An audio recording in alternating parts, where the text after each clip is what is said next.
Yeah, thank you so much for the kind introduction, Eric, and for having me. It's a great pleasure and honor to be here and be able to talk about my work. Yes, as Eric said, the talk has the title Exploring Global Visa, Border and Mobility Structures with Computational Tools. And I would like to start with two maps to show why I'm so interested in this topic and why I find it such a fascinating topic. So on this map, you see the international movements of students between countries worldwide in 1960. And on this map, you see the same pattern in 2010. So international students moving between countries in 2010. And as you can see, the contrast couldn't be clearer. So it's a field of research where really a lot of change is happening and where a lot of dynamic is occurring. And that's why I find this so interesting to try to understand these dynamics and these patterns. So one of the basic questions I started out with is trying to understand whether what we see here, whether there's any clear structure behind it. Is this just random movements? Is everything connected with everything? Or what are the patterns underlying these kind of networks? And one advice you can get by a sociologist here in Sweden, Hans Zetterberg. So here's an article where he shares some tricks of the theorizing traits. So when you try to understand such patterns or try to understand social phenomena, one trick he shares is to get in touch with the classics. And that is also something I did in my project. And the specific sociological classic I engaged with is Georg Simmel, who at the beginning of the 20th century tried to answer the question, what is society? And his answer is what you see here. So he said, society exists where a number of individuals enter into interaction. And I find this to be a very useful definition of how society comes into existence, but it's a definition that also contradicts our everyday understanding of society. So often in everyday life and also in some sociological analyses, when we talk about society, we talk about Swedish society or German society or Japanese society. But obviously there's a contradiction here because as we saw in the first two maps, people also engage with each other across national borders, right? So there's a need to go beyond this national container society idea, as Ulrich Beck called it. But what's the answer then? Where does society end? And one answer that has been given is to say that we now live in a world society. And some people have even argued that this world society is not even spatially differentiated anymore. In contrast with that idea also, there's a field of study known as the sociology of Europe, which has argued that Europe kind of constitutes a frame of society building based on interaction between the nation state and world society. And I have actually been part of a research project where we try to analyze interaction across borders within Europe to try to see whether Europe indeed constitutes such a relevant frame of society building in between these two layers. Now in this book, which was my dissertation, which Eric kindly mentioned, Mapping the Transnational World, I argued that there's no reason to really restrict ourselves to Europe here when we do this kind of analysis, because obviously there's other world regions that people also interact transnationally with each other. And we can try to understand whether that also leads to society building in these regions. So I argued for generalizing this approach and also comparing across regions. I call this a comparative sociology of regional integration. That's kind of the theoretical contribution of that book I tried to make. And then I also tried to put that into empirical practice by analyzing 8 different types of transnational mobility and communication that you see here. So asylum seekers, refugees, migrants, students and tourists, and then also 3 types of communication, online friendships, which was Facebook friendships, remittances, so the payments that migrants make back to their home countries, and then international phone calls as well. And then in the later project, the Global Mobilities Project, that I will also talk about later on in the talk, We also combine the tourism data with air traffic data, so that's an additional data source that I use and will show today. So one of the first questions I asked is, how is transnational mobility and communication structured?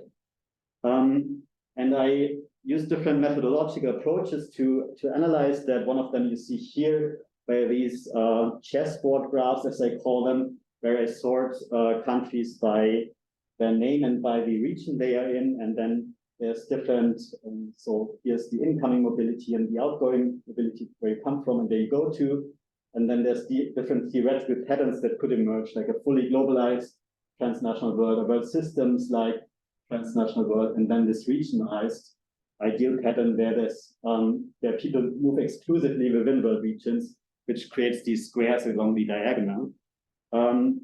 And here is the empirical pattern that you find. And as you can see, it's not like any of one of these ideal patterns exactly, but you can clearly see these squares along the diagonal, which really fit well with this regionalized transnational world. So it's the first indicator that this regionalized pattern, that people move primarily within world regions, is clearly visible here. Another approach to this question is to not define regions and say this country belongs to this and that world region as a researcher, but to let the data speak for itself and let a community detection algorithm find clusters of mobility where within the clusters more people move, and between clusters mobility is more rare. And you see this with here based on the data that I mentioned, where we combined air traffic data with tourism data. So it's a very comprehensive data set of transnational mobility worldwide. And you see the different colors here in this map denote the different clusters that the algorithm found. So, and the algorithm didn't know where specific countries are located, right? So it just knows how much mobility between two countries there is. And yet, as you can see, the clusters clearly coincide with world regions here. So you have a European cluster, you have a Eurasian cluster, a Middle Eastern cluster, an Asian and Oceanian cluster, an African cluster, and an Americas cluster. So this clearly also shows the regionalized structure of transnational mobility. You can also see in these subgraphs, specifically here, you can see that in each and every year under study, exactly 80% of all mobility occurred within world regions and only 20% between world regions. And what I find really striking here is that in each and every year, it's exactly the same share of 80%. So, and this stability, structural stability occurs despite the fact that the network itself is growing immensely over time. So both within world regions and between world regions, about 5% growth per year. So there's more passengers and more tourists over time. So exponential growth, actually. But then the interregional growth and the interregional growth is exactly the same. And that explains the structural stability. So a co-occurrence of structural stability and enormous growth simultaneously. The next question I asked is, okay, so we have this regionalized structure, but what explains this structure? Why does it occur? Is it because of cultural factors? Yeah, within world regions, you have a similar culture, similar languages, similar religion, and that explains this regionalized structure. Is it because of economic ties within countries? Is it because of political unions and agreements that make a difference, or is it geographic factors like distance?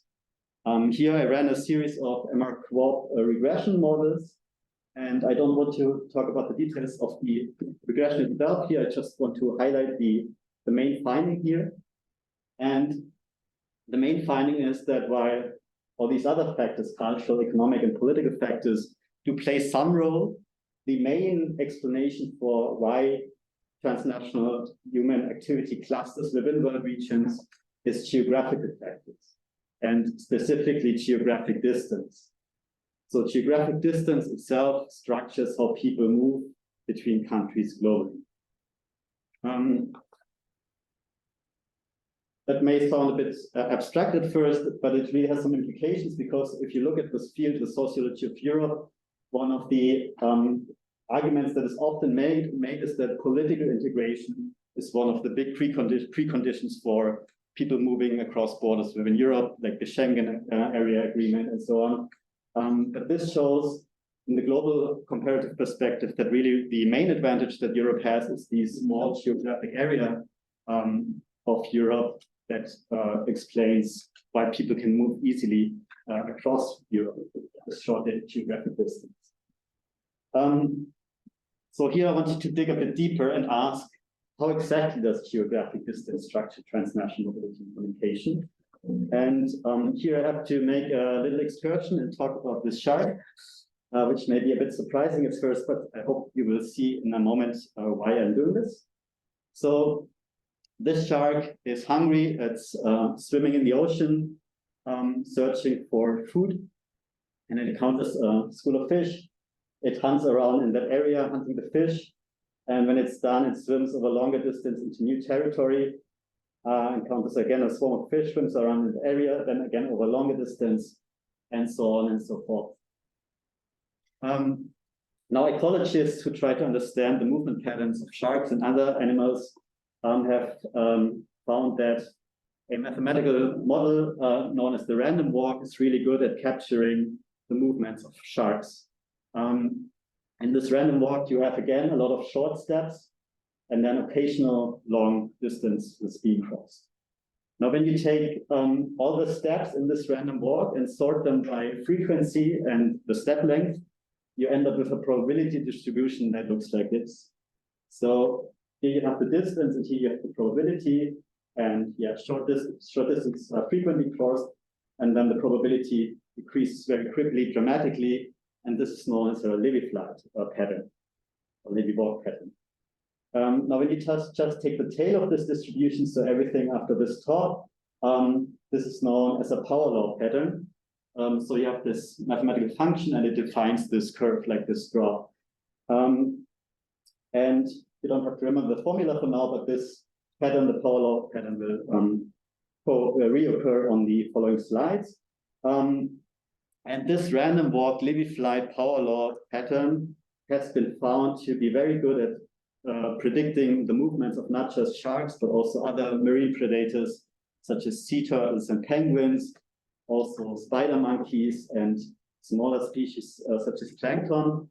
And for humans, it has been shown that when you track how students move on a university campus, it also follows this power law pattern. When you track taxis within a city, it also works like that. Then a study by Dick Brockman and colleagues found that when you track US dollar bill notes, it also follows this Levy-flight pattern. And what hadn't been so clear yet before I conducted my studies, when you look at transnational movement and communication patterns of people globally, does it also follow this pattern? Now, this Levy-flight power law discourse is something that is really very present in the natural and complexity sciences. In the social sciences, on the other hand, I encountered a very different kind of discourse. Here you have already very early on, for example, in the Communist Manifesto, Marx and Engels talking about a universal interdependence of nations. Marx later coined the term annihilation of space by time. And in the 1960s, you have Marshall McLuhan talking about the global village. And then you have talk about a demise of geography, an end of geography, a death of distance, a collapse of space, a shrinking world, and a flat world. So the prevailing idea that globalization really creates a world where everything is connected and where space has an ever decreasing structuring role. And obviously these are very different discourses and contradicting discourses. So I really wanted to see whether, looking at the network data that I have, which of them is more accurate in describing the structure that we see here, the spatial structure. Let me come straight to the result. You see here an index of transnational human activity that integrates all the 8 different types of mobility that I analyzed together. And yeah, you see in black is the best fitting power law curve. And then the blue dots are the Bint and Hilke observations. And you can see that the fit is really, really very good. So transnational mobility clearly follows this power law pattern. So with most moves occurring over very short distances and then the probability of a move to occur decreasing very rapidly. 20,000 kilometers would be going to the other side of the globe. We can also look at this for the individual types of mobility, which you can see here. And we also see that for most of them, this power law pattern fits very well, including, for example, for refugees and tourists. Although these are very different groups, groups of people with different motives and different resources, we find that this power law pattern fits very well. And the one exception that we see here is students, which is different. We have lots of spikes at the global scale here, and when you look at the precise data, it seems to be driven mainly by Chinese and Indian students going to the US universities, British universities, Australian universities, and that creates these kind of global moves in student mobility. So student mobility is more globalized than the other types of mobilities, but it's also a very small group of people compared to tourists and migrants, for example. So overall, this power law pattern fits very well when you think about transnational mobility. These are the patterns for communication, for the three communication networks, and then the three combined in the index. And you can see that here also the fit is very good. And what may be particularly interesting is that even for online friendships in 2011, so Facebook friendships, the fit is also very good. And it's even better than for phone calls 15 years earlier. So even in the digital space, like the supposedly spaceless internet, space still has a very clear structuring role, because obviously these friendships also depend on real world friendships and connections that don't disappear suddenly because there's the internet. Yeah, so a very clear evidence for this power law pattern to fit very good here. We can also look at this over time. So you can ask the question, maybe it is good as, so it follows this power law, but maybe it's a decreasingly good fit. And you can also look at that. And here in this first graph, you see the growth of the number of people moving and communicating over time. And you can see that it's very strong growth in basically all these different networks. It's also faster growing than the world population. So a lot of change occurring over time. But then when you look at the spatial structure, it's again very, very stable. So this is a new indicator. I call it short distance fraction. So it's the share of the mobility of communication that occurs within the first 5,000 kilometers. So again, 20,000 would be to the other side of the globe, and then 5,000 is a quarter. So what share moves within these first 5,000 kilometers? And you can see that that share depends a lot on the type of mobility and communication. So again, students are the most globalized form, where it's about 50%. Migrants is about 75%. And then tourists, it's, I don't know, 85%, and refugees like 90%. So it depends a lot on the type of mobility, but then over time, it's very, very stable within that type of mobility. So in each and every point in time, for students, it's around 50%, and it remains very stable for every type of mobility. So in the book, I argue that there's very little evidence for globalization in these networks, but more evidence for mobilization. So people become more mobile, but not more global in them. Mobilization, but not globalization. The last question from this project that we can ask is, so do we move in space like sharks do in the ocean, we as humans? And to answer that question, I did a small comparative analysis, but here you have to have some background information. So in the ecological studies on Levy flights, there's this random search optimization theory. It argues that in environments where food is scarce, power law search strategies with a scaling coefficient of beta equals 1, equals 2 lead to optimal outcomes. So beta is the scaling coefficient. So that's the power law function where the probability of a distance to be crossed is proportional to the distance to the power of this coefficient beta. And they argue that when it's 2, then when food is randomly distributed, you find the most food when you use this power law search strategy. And this argument has been very prominent in the stratified literature. And in studies, they always say, well, I find this power law distribution and the coefficient is very close to 2 in line with this argument. But obviously, this argument does not really make sense in the human context, right? Where people are not searching randomly for food, but have information about the environment and have goals and try to make a decision where to go. So it doesn't really make sense to make this. So why would we find this coefficient in humans? So yeah, the argument doesn't really fit.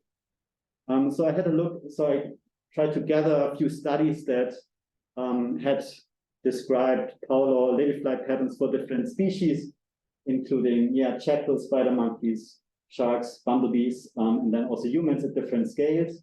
And I collected the beta coefficients reported in that study, and also the approximate range that can be crossed for these species or at this specific scale, like the maximum that can be crossed. And then I compared the scaling coefficients first, or scaling exponents, I call it here.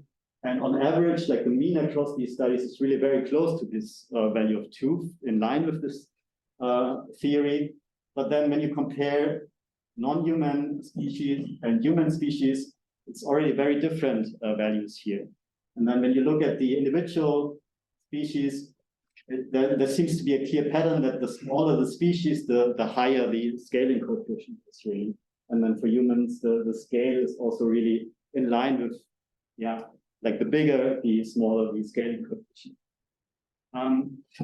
And then I plotted this, and like I opened another dimension. And when you plot like the maximum distance that can be crossed on the x-axis here and the scaling exponent on the other axis, they form another power law pattern. I call this the meta power law of mobility.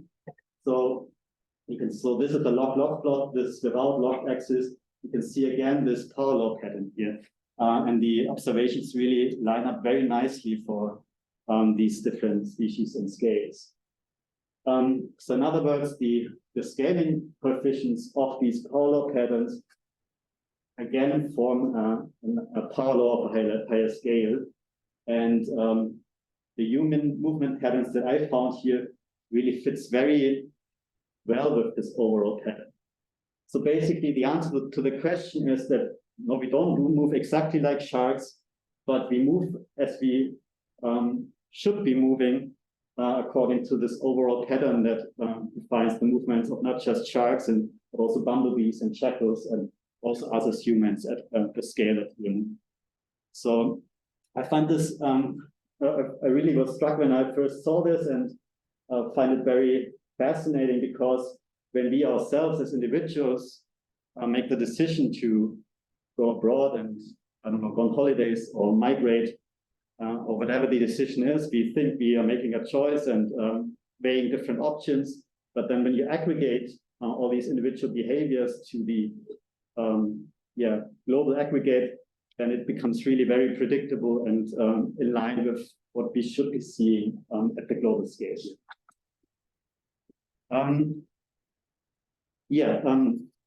After I completed this project, I was very fortunate that I was able to continue this line of research as part of the Global Mobilities Project at the European University Institute's Migration Policy Center, together with Ettore Recchi and Lorenzo Gabrieli, who's a very talented data scientist. And here we try to continue the work by creating new data sets on transnational mobility and its background conditions, to also publish these data sets open access, and of course also to conduct our own research based on these data sets. We have already completed various sub-projects, and I want to give you a brief overview over some of the things we did here. One thing we did was to analyze global air traffic data.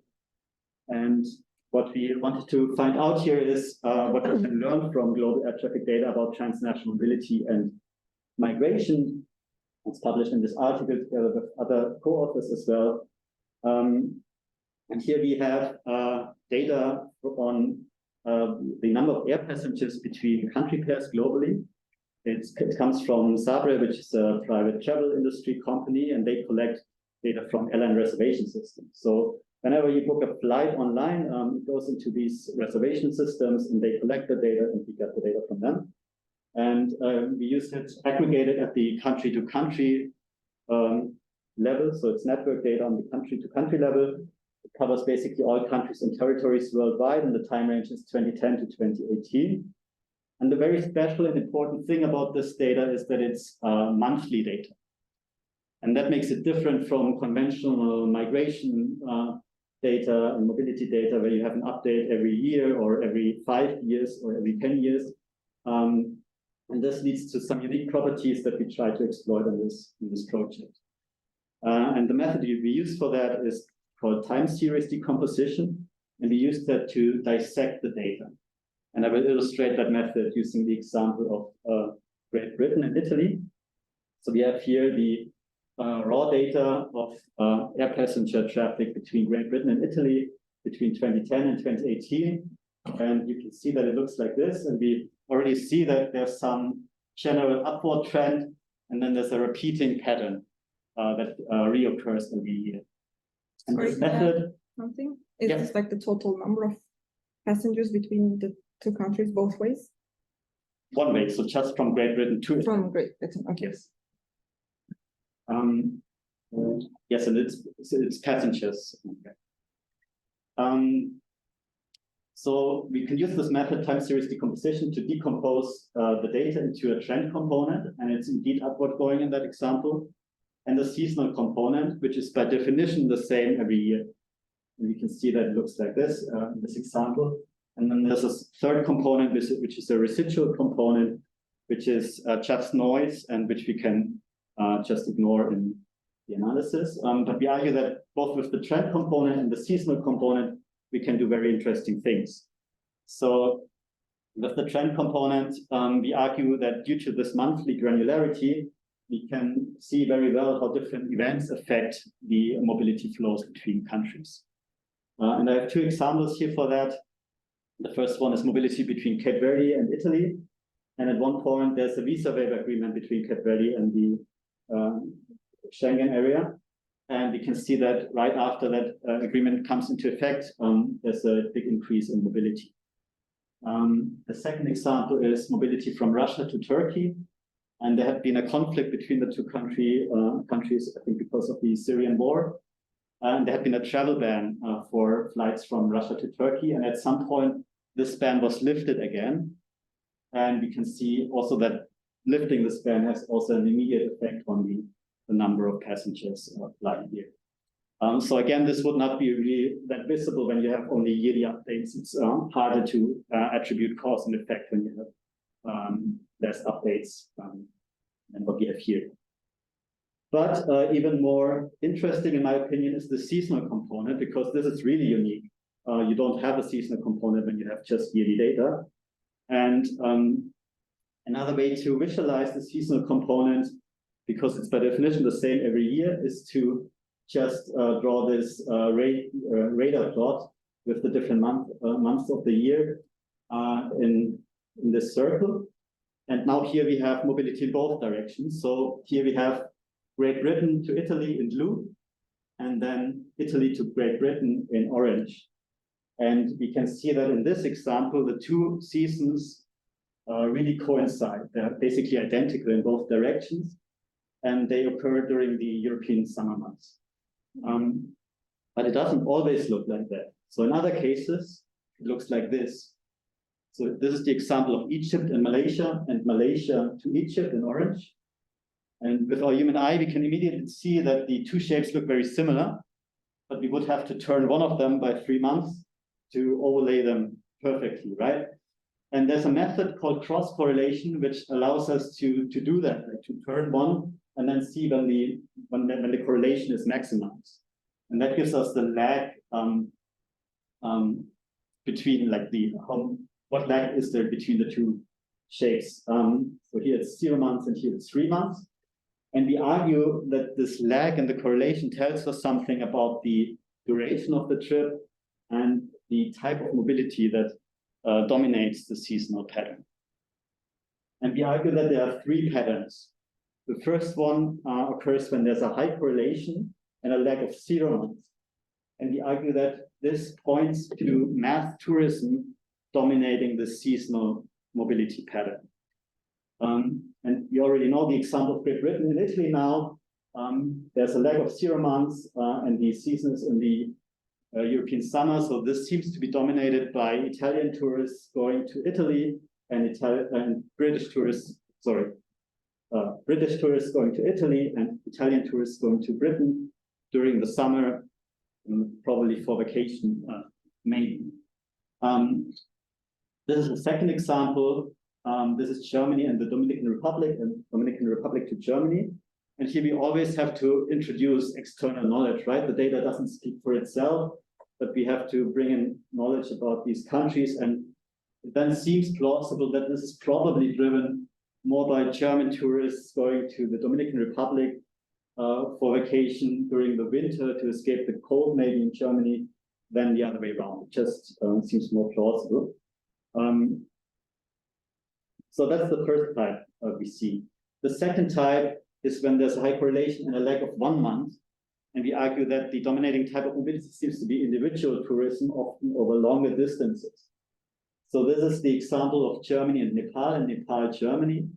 And here we see that there's actually two seasons, one from October to November and one from March to April or April to May.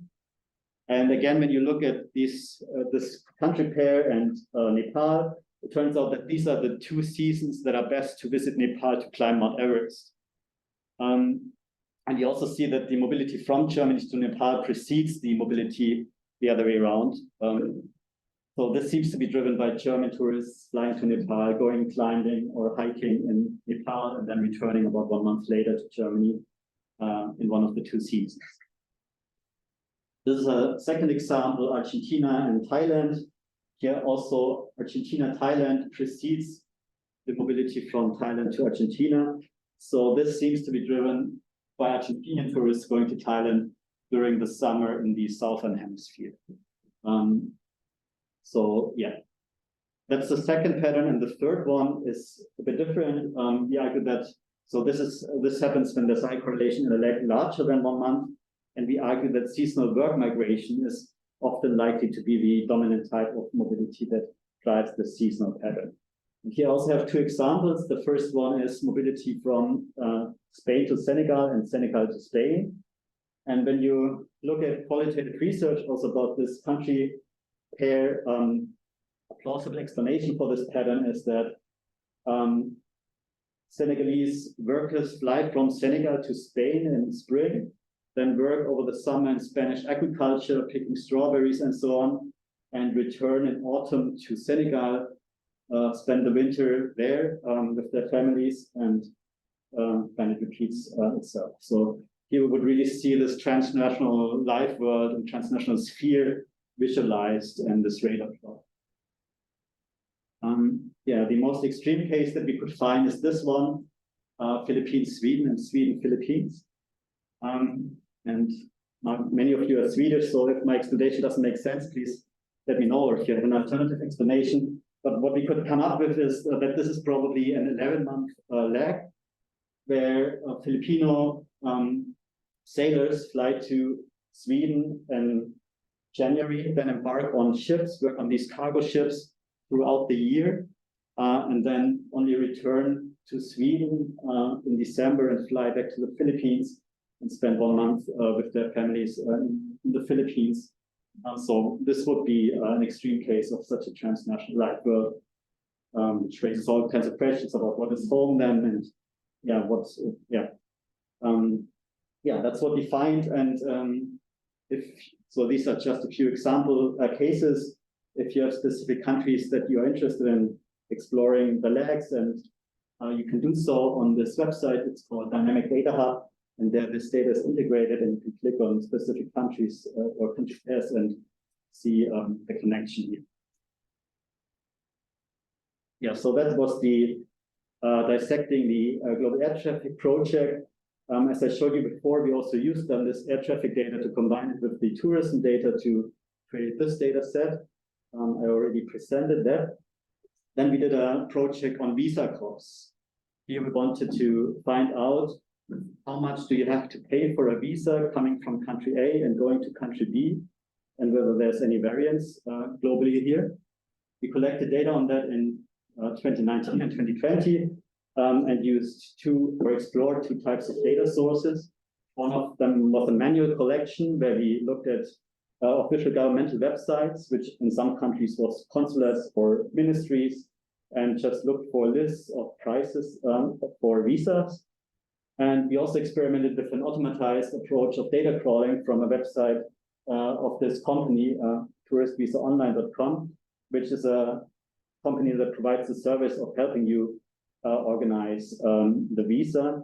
But it turned out that these prices on this website were always higher than the official costs, even when you exclude the fees that they charge. So we decided that it was not really comparable, and then only stick to the manually collected data. So the final data set only contains the manually collected data. It includes the information on official costs of almost 100,000 visas, and the information is most complete in the case of tourist visa costs, where we have information for about 81% of all possible connections between countries. So let me come straight to the results. How do visa costs vary between countries worldwide? You do find quite a gradient. Here you see the average costs you have to pay for a visa depending on the region you come from. And you can see that there's a gradient, and people from Southern Asia, Northern Africa, Central Asia, Sub-Saharan Africa have to pay a lot more, between $60 and $45 for a visa compared to Western and Northern Europeans, where it's less than $20. This variation is even bigger when you look at it for individual countries, which you see here. So how much do you have to pay on average coming from the countries that you see here? And blue means you have to pay more. So $60 to $66, and yellow means you have to pay a lot less. And as you can see, Europe is very privileged here. Often, of course, coming from Europe, you don't need a visa at all. You can just travel without a visa. And then, in large parts of Africa and Asia, you have to pay a lot more. So there's, the structural pattern that we see, and it, so far we haven't taken into account the standard of living yet, which we also did in the paper. But there's this really strong negative relation here between the costs for visas that you have to pay and the gross national income per capita of your country. And it's a negative relation, meaning that the richer the country, the less you have to pay for visas. And we call this the Matthew effect of visa costs, inspired by Robert K. Merton and Harriet Zuckerman. So basically, when they want to go abroad, the poor get poorer and the rich stay rich, which I think fits well with the general idea of the Matthew effect. And we also see that here in these visa costs globally. And the final project I want to mention today is about border permeabilities. Here we wanted to assess the infrastructural permeability and political control at land borders worldwide. So when you look at the literature on borders today, there's a lot of research going on, and there's basically two different paradigms at the moment. One is about the shifting border, which argues that the actual borderline between two countries is not that important anymore, because control of these borders takes place away from the border. Like in the visa project, we had in the consulates already in the country of origin, or then in detention centers in the country of destination. So there's a lot of research going in that direction at the moment. And then there's the opposite also about the fortified borders, where people argue, no, the borderline is really important. And there's big projects, important projects exploring how fortified borders are worldwide, and whether it's green borders or fenced borders or walled borders. And they also show, interestingly, that the fortification of borders is increasing over the last decades. But here we tried a different idea and argued that there's something else also we can study about borders, and we call that the infrastructure of permeability. So here we argued that you can learn something from the roads and railways and ferries and footpaths and cycleways that cross a border, arguing that the more roads there are, the easier it is for people to cross that border. So that's one thing. The infrastructural permeability increases with the amount of cross-border transport infrastructure. And then checkpoints at these roads allow or provide political capacity to close these roads again and to decrease the permeability of these traffic infrastructures. So that's the perspective we try to develop here. And we do that using data from OpenStreetMap. So OpenStreetMap is like Google Maps, but it's an open source version. It works like Wikipedia, so everyone can contribute to it. And it has been shown to have been quite complete or quite comprehensive for a long time. And, the quality has also improved a lot over the last years. And it has also been used in scientific research already in the past by others. So we used that data, and Lorenzo here did excellent work using a method called PostGIS, where he was able to turn this geographic information into geometric objects. And in theory, what it does is you have a borderline and then you have streets, and it should be able to recognize that one of them crosses the border and the other one doesn't. So that's how it works in theory, and in practice, as always, there were some problems. And one problem were false positives. You see an example of that problem here. This is the Tanzania-Burundi border, and for computational efficiency reasons, we had to simplify the actual borderline into a simpler geometric object. So in pink, you see the actual borderline, and then the black dotted line is the simplified borderline.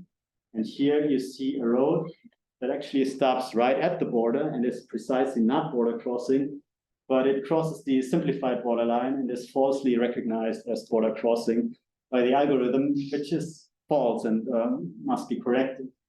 And here you see also, this is a footpath, partly visible. So you also see, so we had to do manual checks to solve that problem, but it's really, very time consuming to find all these, to search at a very low scale for these issues that occur. So that's one problem, and for reasons that are to this date still not known to us why it occurred, the opposite problem also occurred. So in some cases, there's clearly a road crossing both the artificial and the actual border, but it's not picked up by the algorithm, and we don't know why that happened. But it's, these false negatives also occurred, and we had to solve both problems. So several student assistants had to scroll along on all land borders worldwide to collect both the false negatives and delete them, and delete the false positives and add the false negatives to the data set. And you can see it was quite a lot, 7,000 false positives and more than 7,000 false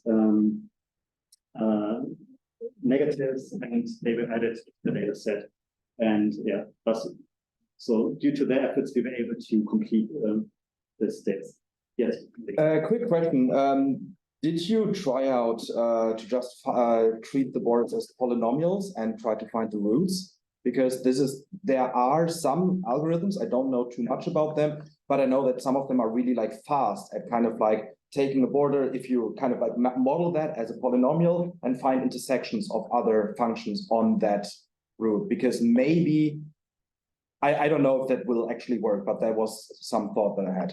Yeah, sounds like a good suggestion. I don't think we tried that. Now it's unfortunately a bit too late to try it out for us, but maybe something to keep in mind if we were to pull out on the project. It's a good idea, maybe, kind of smoothen that. I don't know if that would have solved it to some extent, this issue. Thanks for that tip. Anyway, we went the route of manual checks, and so in the end, the final border permeability data set covers almost all land borders worldwide. 312 contains 30,000 usable cross-border traffic infrastructures and almost 3,000 checkpoints. We are a bit less sure about the quality of the checkpoints, so we are quite happy with the coverage of road infrastructure, because that's easily detectable and can be integrated into the data set. But checkpoints are a lot harder to spot, like satellite images. So yeah, we are not sure how reliable they are. But here you see the outcome. This is roads across borders in black, and the border lines themselves are in red on this map. And you can see that the roads are quite comprehensive globally. You can see that in the Amazon regions, there's less transport infrastructure, for example. In the Sahara, also less cross-border transport infrastructure. Even here, it looks relatively complete. So even there's quite a lot of information here. So this is roads. This is railways across borders. As you can see, it's distributed a lot more unequally compared to roads. So lots of railways in Europe, far less railroads across borders in other parts of the world. And this is checkpoints. As I said, this is probably incomplete and less reliable than the transport infrastructure. From a European perspective, maybe it's surprising that there are so many checkpoints in Europe. Actually, the checkpoint density is about the same in the Schengen area as it is in other parts of the world. But of course, we also don't know whether these checkpoints are actually used or whether it's just empty checkpoint booths. But maybe in a political climate where pressure to use checkpoint booths and to reactivate them, it may be relevant that they are there and can be used for a year. For what time is this? Maybe you said it, but what year did you look at this thing? Was it here? Actually, it was, I think also 2020, 2021, Okay, yeah, something like that, around that time.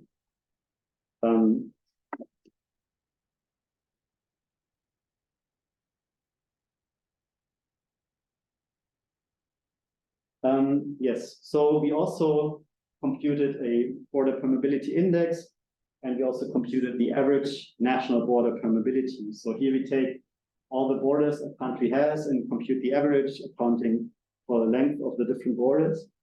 And here, blue means that the borders are very permeable, and yellow means that the borders are very impermeable. And we see in this version that Europe has highly permeable borders, but then also West Africa, East Africa, and parts of Asia also have highly permeable borders. And we also try to to run regression models with different variables to find out why, how this, or what explains this difference in permeability, using, for example, human settlements and all kinds of structural variables. And one key finding was that one of the strongest relations was with economic development, or gross national income per capita of the two countries. And interestingly, it was not a linear relationship, but this strongly significant U-shaped relationship. So it turns out, so here we have the predicted border permeability, and here we have the GNI per capita of the two countries. And it's this U-shaped relationship where the border permeability is high in rich countries, and it's also high in poor countries, but it's lower in between. So yeah, we found this also quite interesting, also well, from our perspective, unexpected. But yeah, one possible explanation is that in these rich countries, you have a lot of resources to build roads and infrastructure. And in these countries, often there were communities of people already there before the border was drawn rather randomly by colonial forces. And that explains why there's a lot of infrastructure and mobility, because the borders are not reified. Yeah, that would be one possible explanation for this U-shaped pattern that we see. And here we have neither the resources nor this explanation at this end, and therefore maybe this pattern. Yeah, so that's the final project I wanted to present. We have also ongoing research, for example, about travel costs between countries worldwide, but that's a bit too early to present at the moment. I want to conclude here. I hope to have shown that this global comparative perspective on transnational human activity can yield important new insights, for example, about this regionalized structure of transnational activity and this specifically the spatial structure, how it follows the power law pattern and how this fits into broader patterns and contexts. I also hope to have shown that digital trace data and computation tools can enrich this approach, for example, via this high granularity that allowed to show these seasonal patterns, the extreme inequality that we see in visa costs and this mapping effect, and then also, for example, this U-shaped relationship between GDP and infrastructure border permeability.